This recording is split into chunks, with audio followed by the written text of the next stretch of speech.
Magluluto ako ngayon ng gindara fish. Local lang siya. Yung gindara ko, may ano na siya, may timpla na siya. Ginger na grated, piniga ko. Tapos yung ginger, dun ko na lang din nilagay sa ibabaw yung pinigaan kong ginger.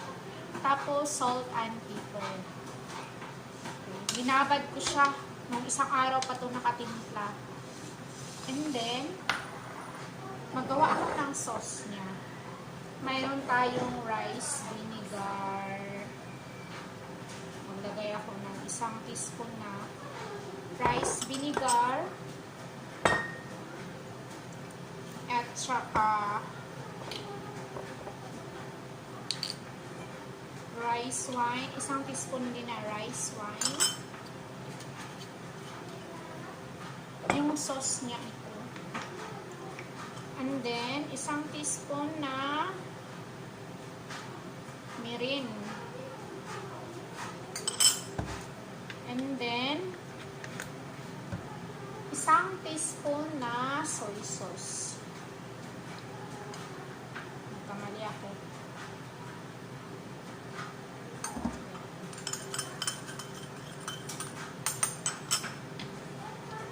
Ito lang yung sauce niya. Tapos, hahaluan ko siya ng sugar. 1 teaspoon din na sugar. 1 teaspoon siya na sugar. Yun lang yung ating sauce na ating gindara. Gindara fish. Ipa-fry ko na siya. Tabi muna natin yung ating sauce. Ito na, ipiprito ko na siya yung ating fish. Pero, maglagay tayo ng ginger. Liit-liitan niyo yung ginger para mawala talaga yung langsa ng ating fish. Yung ating gindara fish.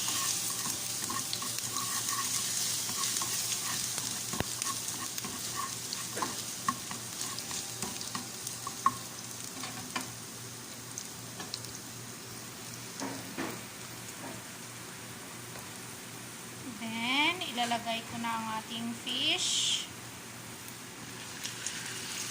Ayan. Ayan siya.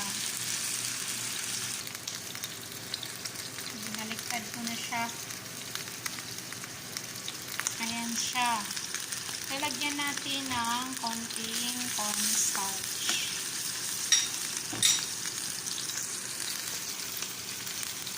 Para paglalagyan natin mamaya ng sauce, hindi siya buo.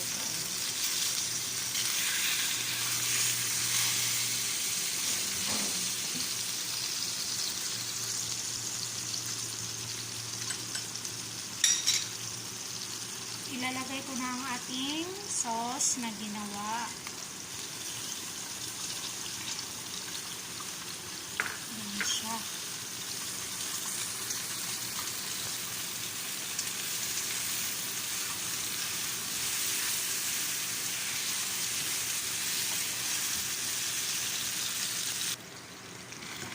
Tapos, balik pa rin natin.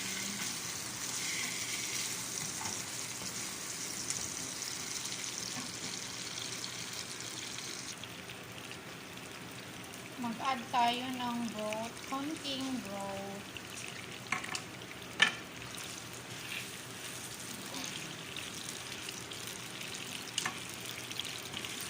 Balik pa rin nila.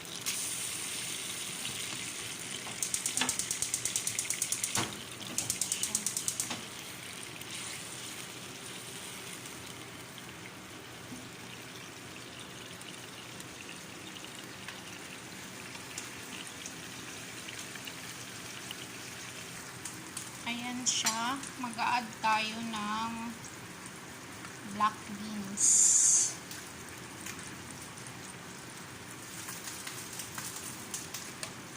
Ayan. Isain nyo ang inyong black beans. Isain nyo lang.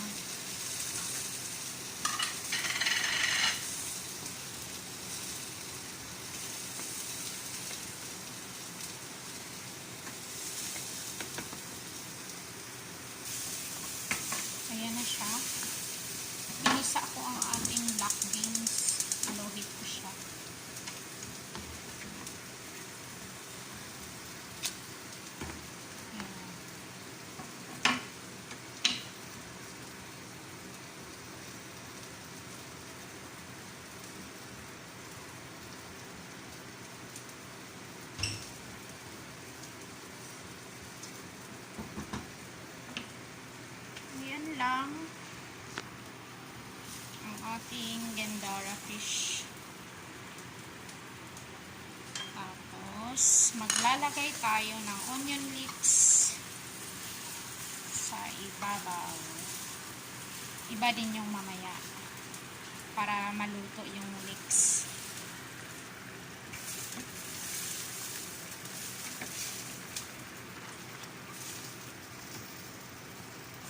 Okay, isi-serve na natin ang ating Gendara fish. Ito na po ang ating Gendara fish.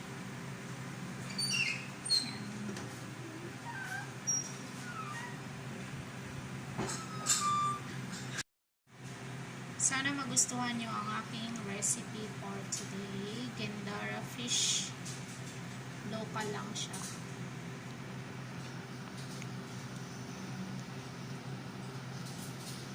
With black beans. Thank you for watching. Sana magustuhan nyo ang aking recipe for today. Thank you. Huwag niyo kalimutang i-like, subscribe, share, comment din kay Caridad Beauty Vlog. God bless us all. Thank you.